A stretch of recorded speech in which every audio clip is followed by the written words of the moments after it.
예수님이 부활하신 이후에 제자들은 또 다른 놀라운 광경을 마주하게 됩니다. 인류 역사상 단 한 번 있었던 상식을 뛰어넘는 놀라운 장면이죠. 바로 예수님이 승천하시는 모습이었습니다. 하늘로 이렇게 올라가시는 모습이죠.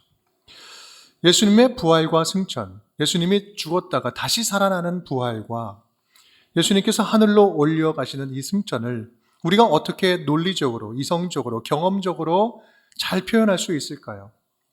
분명히 역사 속에서 일어난 일인데 그 현장에 있던 자들은 어떻게 자신의 이해력으로 온전히 이것을 다 이해할 수 있었으며 또한 그 광경을 보지 않은 사람들에게 앞으로 어떻게 그 사실을, 역사적인 사실을 전할 수 있었을까요? 그 사실만 생각해도 제자들은요, 이제 새로운 시대를 잘 준비해야 하는 처지에 놓이게 되었습니다. 예수님의 제자들은 이제 주님께서 약속하신 성령님을 기다립니다. 이 기다린다는 것, 사실 어쩌면 그들이 할 수 있는 전부가 아니었을까요? 승천하심과 성령께서 내려오시는 성령 강림, 승천과 성령 강림까지는 길어야 열흘 정도의 기간이었는데 그때 그 당시 성도들의 분위기는 어땠을까요? 오늘은 그때의 모습을 좀 찾아가서 살펴보려고 합니다. 그들은 새롭게 변화된 모습으로 새로운 공동체를 준비해 가기 시작합니다. 마치 애벌레가 탈피해서 나비가 되는 것처럼 뭔가는 전과는 다른 새로운 영적인 변화를 지나가고 있는 것이죠. 새해를 맞이하는 우리도 새로운 영적인 전환점을 기대하고 있습니다. 영적인 변화와 또 성장과 성숙을 기대하고 있죠.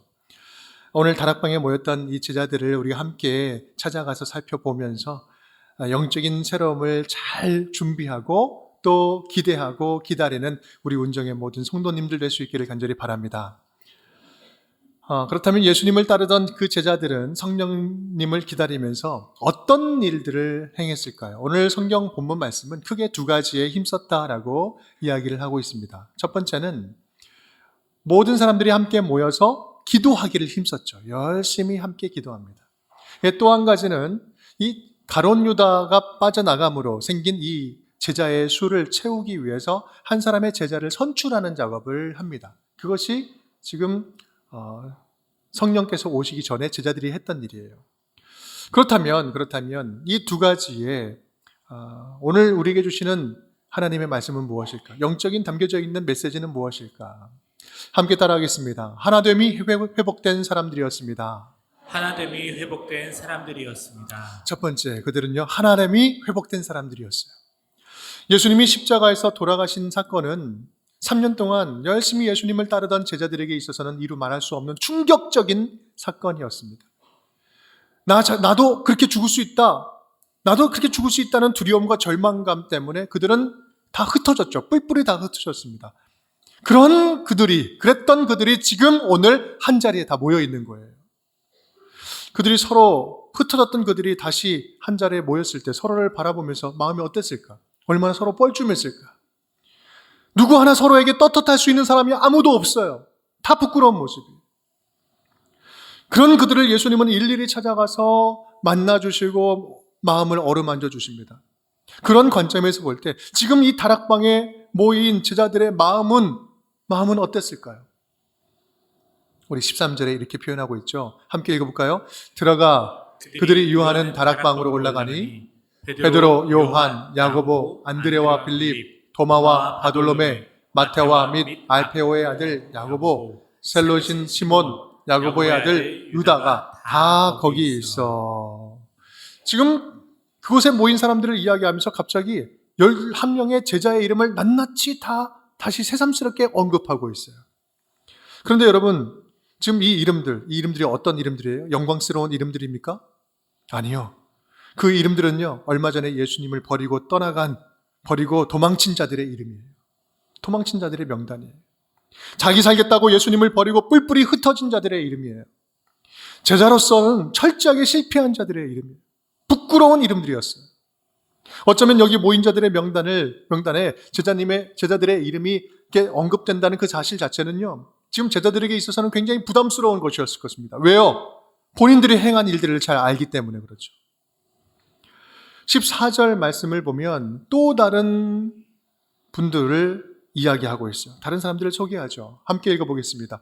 여자들과 예수의 어머니 마리아와 예수의 아우들과 더불어 마음을 같이하여 오로지 기도에 힘쓰더라. 아멘. 지금 그 자리에는 제자들만 있었던 것이 아니라 또 여자들도 많이 있었다. 그리고 예수님의 어머님, 예수님의 아우들도 있었다라고 이야기하죠.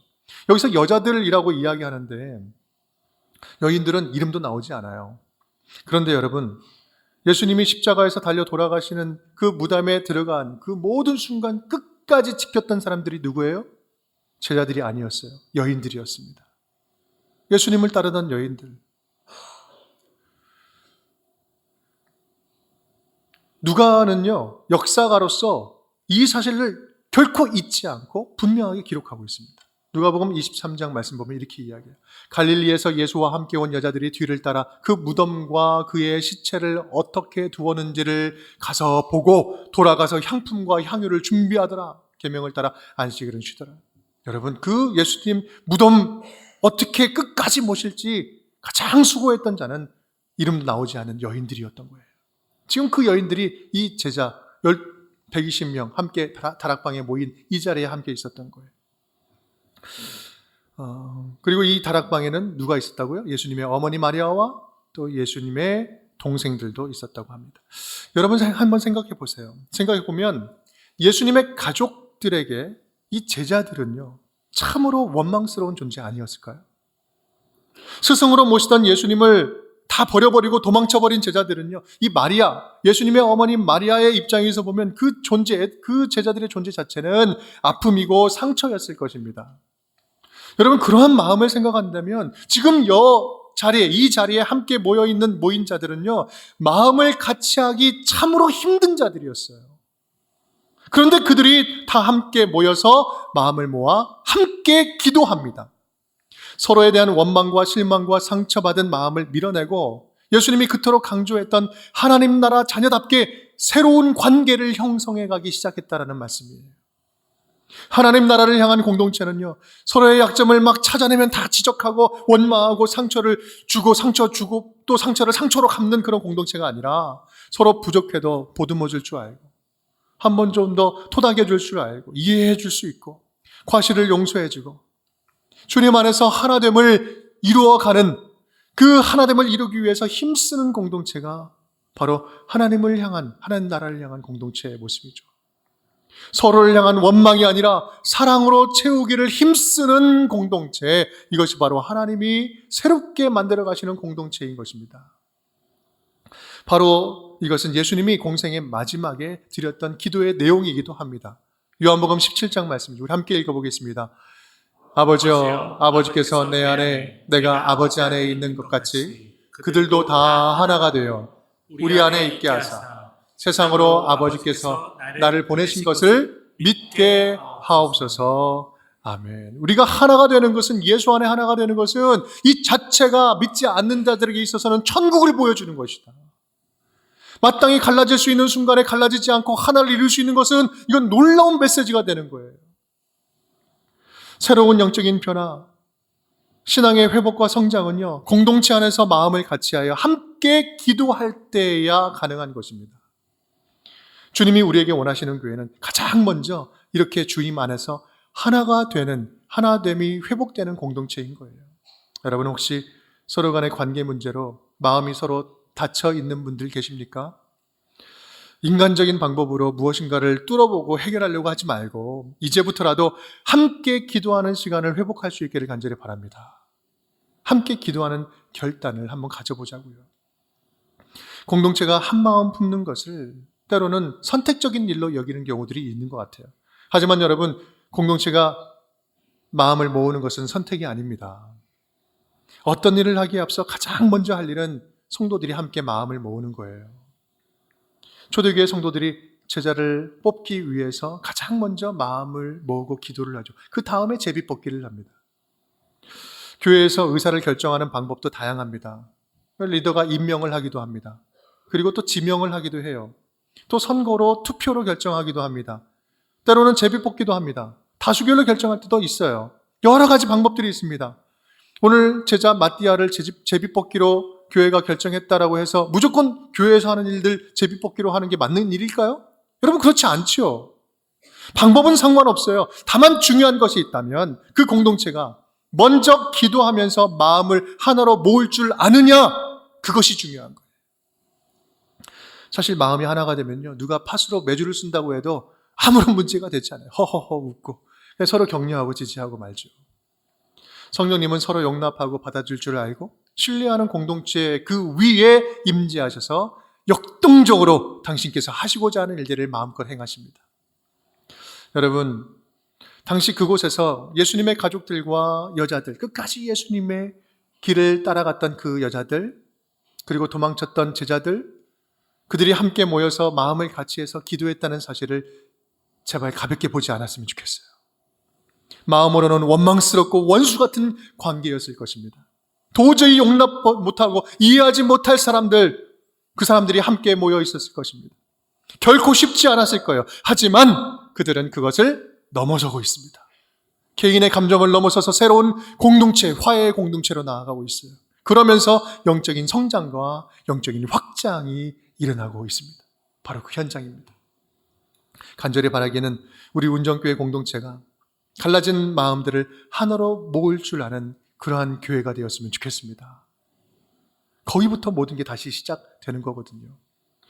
하나됨을 배워가면서 우리 모두에게 영적인 성장이 다시 일어날 모든 성도님들 될 수 있기를 주님의 이름으로 축복합니다. 우리 두 번째입니다. 우리 함께 따라하겠습니다. 책임감이 회복된 사람들이었습니다. 책임감이 회복된 사람들이었습니다. 따지고 보면 이 제자들이 뿔뿔이 흩어졌던 것은 2달이 채 되지 않았던 시점이에요. 지금 그때로부터 2달이 되지 않았어요. 지금 우리로 따지면 작년 11월에 배신한 경험이 있는 자들이에요. 얼마 되지 않았죠. 특히 누구보다 베드로의 배신은 치명적이었습니다. 물 위를 걷기도 했던 수제자였던 베드로가 예수님을 철저하게 3번이나 부인합니다. 여러분, 이것은요, 변명의 여지가 없는 실패자예요. 제자로서는 낙점자입니다. 그랬던 베드로가 오늘 사람들 앞에 다시 나섭니다. 15절 말씀이죠. 우리 함께 읽겠습니다. 모인 무리의 수가 약 120명이나 되더라. 그때 베드로가 그 형제들 가운데 일어서서 이르되 아멘. 베드로가 다시 전면적으로 리더로 나서는 그런 모습입니다. 베드로는 이 공동체 안에서 영적인 질서를 회복하는 책임을 다시 잡게 돼요. 그는 성경 말씀을 근거로 해서 이제 이야기를 합니다. 16절, 20절 말씀 제가 읽겠습니다. 형제들아, 성령이 다윗의 입을 통하여 미리 말씀하신 성경이 응하였으니, 또 20절, 시편에 기록하였으되. 여러분, 지금 베드로는요, 성경을 근거로 해서 이 지금까지 이루어졌던 일들을 다시 재해석하고 있어요. 이것을 이해했어요. 그리고 이제 해야 할 일을 알게 된 거예요. 그 책임을 감당하고 있는 거죠. 가룟 유다의 일은 고통스러운 악몽스러운 그런 악몽 같은 일이었지만 이 또한 하나님 나라를 성취하는 과정이었다라고 그들은 분명히 다시 깨닫고 해석한 거예요. 예수께서 십자가에서 죽으시고 부활하신 사건은 모두가 성경에 예언되었고 그 예언이 예언대로 성취되었다, 이루어졌다라고 그는 성경 말씀을 통해서 해석하고 있습니다. 그렇습니다. 이 세상에 일어나는 모든 일들을 하나님 나라 역사로 온전히 이해하고 해석할 줄 아는 사람만이 세상의 실패를 딛고 일어설 수가 있습니다. 내 삶에 찾아오는 고통과 시련도 하나님 나라 역사 안에서 해석할 줄 아는 자만이 다시 일어설 수 있는 거예요. 실패를 딛고 일어설 수 있어요. 왜 그렇습니까? 그 안에 부활의 복음이 들어있기 때문에 그래요. 아, 지금 내게 어쩔 수 없는 이 상황, 이 현상, 지금의 이 일은 나는 지금 알지 못하지만 지금 하나님이 일하시는 과정이구나. 내가 알지 못하는 일들을 나는 지금 깨닫지 못하고 있지만 하나님의 나라의 일들은 지금도 진행이 되고 있구나. 지금은 막막해도 나의 인격과 신앙이 이렇게 조금씩 다듬어져 가고 예수님 닮아가고 완성되어져 가고 있구나. 그러니 충분히 좌절할 수 있는 시간에 오히려 기다리면서 기도해도 되겠구나. 여러분, 신앙의 회복은 하나님 나라의 복음으로 다시 채워질 때에만 가능한 것입니다. 혹시 여러분 넘어져 계십니까? 회생 불가능할 정도로 사방이 막혀져 있습니까? 지금 당장 해법이 보이지 않을지라도 우리가 하나님의 자녀라는 이 신분을 분명히 다시 기억한다면 지금도 쉬지 않고 우리를 위해서 일하시는 아버지 하나님의 일하심을 느끼게 될 것입니다. 여러분, 그러니 조금만 더 참아보자고요. 견뎌보자고요. 오늘 말씀을 보면 이 베드로에게 영적인 책임감이 다시 회복되는 것을 우리가 보게 됩니다. 이것이 바로 주님이 오늘 저와 여러분에게 기대하시는 것이 아닐까요? 우리가 감당해야 할 책임을 다시 회복하는 거예요. 하나님은 우리를 통해서 일하실 계획을 포기하지 않으십니다. 우리에게 담아주신 그 기대를 저버리지 않으세요. 끝까지 포기하지 않고 기다리십니다. 그래서 어떻게 해주신다고 이야기합니까? 고린도전서 10장 말씀 이렇게 이야기해요. 함께 읽어보겠습니다. 사람이 감당할 시험 밖에는 너희가 당한 것이 없나니 오직 하나님은 미쁘사 너희가 감당하지 못할 시험 당함을 허락하지 아니하시고 시험 당할 즈음에 또한 피할 길을 내사 너희로 능히 감당하게 하시느니라. 아멘. 우리로 능히 감당하게 하시느니라. 우리에게 찾아오는 이 시련, 연단, 이 아픔, 연단을 통해서 우리의 신앙을 오히려 더 견고하게 만들어 가시고 끝까지 맡겨주신 일들을 능히 감당할 수 있도록 주님께서 능력 주시고 함께 도와주신다는 말씀이에요.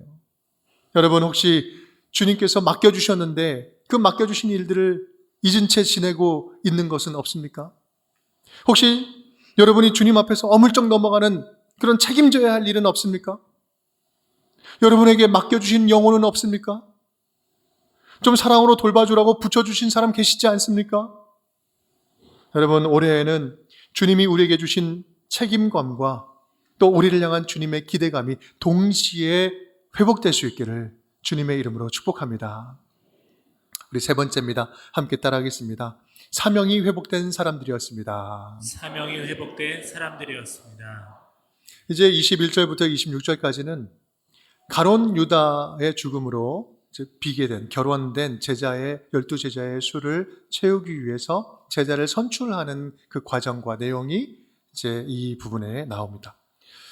사람들이 이제 두 사람을 추천을 하죠. 두 사람의 이름은 요셉과 마띠아였습니다.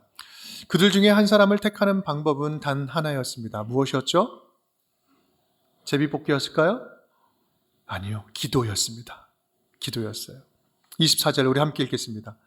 그들이 기도하여 이르되 뭇 사람의 마음을 아시는 주여 이 두 사람 중에 누가 주님께 택하신 바 되어 누가 주님께 택하신 바 주님께서 택하셨다라고 이야기해요. 두 사람 중에 누가 주님께서 택하신 자입니까? 주님 알려주십시오. 우리가 제비 뽑아서 선출하는 이 모든 과정은 그것을 알려주는 하나님의 뜻을 알려주는 과정일 뿐입니다. 이 제비 뽑기 하는 이 방법은 완전하지 않습니다. 주님께서 가장 적합한 사람을 이미 세우신 줄 믿습니다. 주님 알게 하여 주옵소서. 어떤 결과가 나오든지 주의 종들이 무조건 순종하겠습니다. 그렇게 제비 뽑은 결과 누가 뽑혀요? 마띠아라는 사람이 선출이 됩니다. 근데 26절 말씀을 보면 굉장히 그냥 심플해요. 깔끔합니다. 우리 26절 함께 읽어볼까요? 제비 뽑아 마띠아를 얻으니 그가 11 사도의 수에 들어가니라. 그 과정이 참 많이 있었을 거예요. 그런데요, 아무도 토를 달지 않고 순종을 합니다. 이미 그 결정 안에서 하나님의 주권, 성령께서 주도적으로 결정했습니다라는 그 믿음이 다 들어가 있는 거죠. 사실 여기에 흥미로운 점이 있습니다. 이름이 보면 4개나 등장을 해요. 바사바, 유스도, 요셉, 마띠아. 그런데 이 바사바, 유스도, 요셉은요, 한 사람이에요. 이게 무슨 말일까? 마띠아보다 누가 더 유명했다? 요셉이 좀 더 영향력이 있고 인기가 좀 좋았던 것 같아요. 그런데 선출은 누가 됩니까? 마띠아가 돼요. 그런데 가타부타 아무도 그 사실에 대해서 이야기하지 않습니다. 절대적으로 군말 없이 순종을 하죠. 여러분, 영적으로 거듭난 공동체는요, 기도하는 공동체를 통해서 일하시는 성령님에 대해서 철저하게 순종하는 공동체입니다. 여기서 12명을 채운다는 것은 잃어버린 사명자의 수를 회복해라, 제자들에게 다 맡겨두었던 영적인 사명을 온전히 다시 회복해라라는 말씀이에요. 12사도의 세월 채운다는 것은 우리에게 주신 사명을 회복하라는 말씀이에요. 그런 의미는 오늘 본문 26절에 사도라는 단어에서도 우리는 발견할 수 있습니다. 사도라는 뜻이 뭐예요? 보냄받은 자, 아포스톨로스라는 뜻이죠. 우리는 누구른가로부터 보냄받은 자다. 주님으로부터 이 세상에 보냄받은 자다. 사도의 수 12수를 강조한 것은요, 우리는 이 땅에, 주의 자녀들은 이 땅에 보냄받은 공동체다라는 사실을 강조하는 표현이었어요. 우리가 살아가는 삶의 현장, 우리가 매일매일 살아가는 삶의 현장, 세상 속에서 신앙생활을 한다는 말씀이에요. 그래서 예수 그리스도를 믿는 우리 모두는요, 이 자리에서 한 사람도 예외 없이 하나님 나라 사명을 품은 선교사라는 말씀이에요. 선교사의 정체성으로 살아가는 거예요. 그리고 그 선교적인 사명은 결코 멈출 수도 없고 멈추어서도 안 된다라는 말씀입니다. 이것이 바로 마띠아를 선출하면서 사도의 수를 완성시킨 이유인 것입니다. 여러분, 실제로 우리 제자들의 삶을 보십시오. 이후에 변화된 삶 어떻게 살아갔습니까? 죽음의 두려움 앞에서 벌벌 떨면서 나 살겠다고 도망쳤던 그런 제자들이 이제는 죽음에 맞서서 순교를 향해서 더욱더 적극적으로 나아갑니다. 세상에 주눅들지 않고 물러서지 않고 당당하게 하나님 나라 자녀됨을 선포하면서 예수 그리스도 안에 있는 천국을 선포하면서 그렇게 세상 가운데 당당하게 나아갔던 거예요. 여러분, 그들이 어떻게 그럴 수 있었을까? 어떻게 그렇게 변화될 수 있었을까? 이 변화의 비결이 무엇일까요? 그것은 발은 이 땅에 딛고 살아가고 있지만 영혼은 하나님 나라를 살아갔기 때문에 그렇습니다. 그렇기 때문에 목숨 걸고 선택해야 할 것과 목숨 걸고 포기해야 할 것이 무엇인지를 분명히 분별하고 알았기 때문에 그들은 그러한 변화된 삶을 살아갈 수 있었습니다.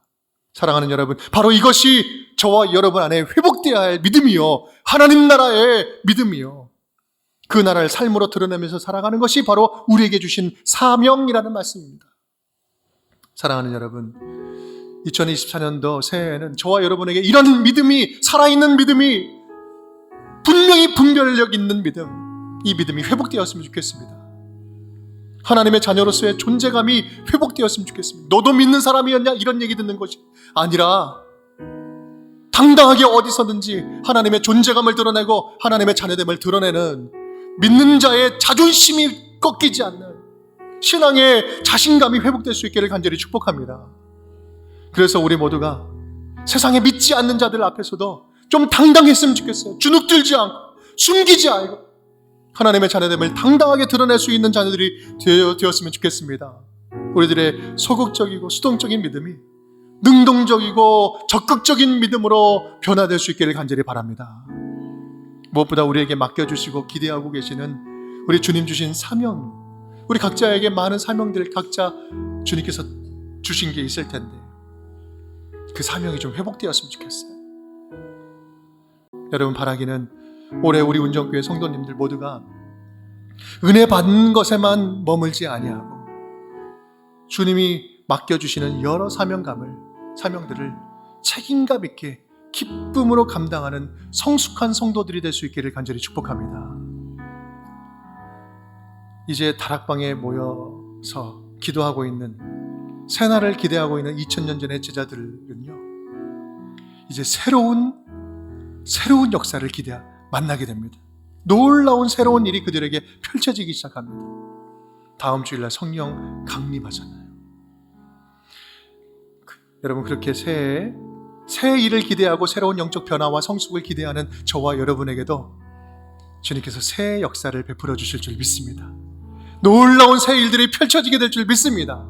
하나님, 그러한 일들을 기대하면서 복음이 우리 가운데 춤추는 것들을 기대하며 기다리는, 기도하는 우리 운정의 모든 식구들 될 수 있기를 주님의 이름으로 축원드립니다.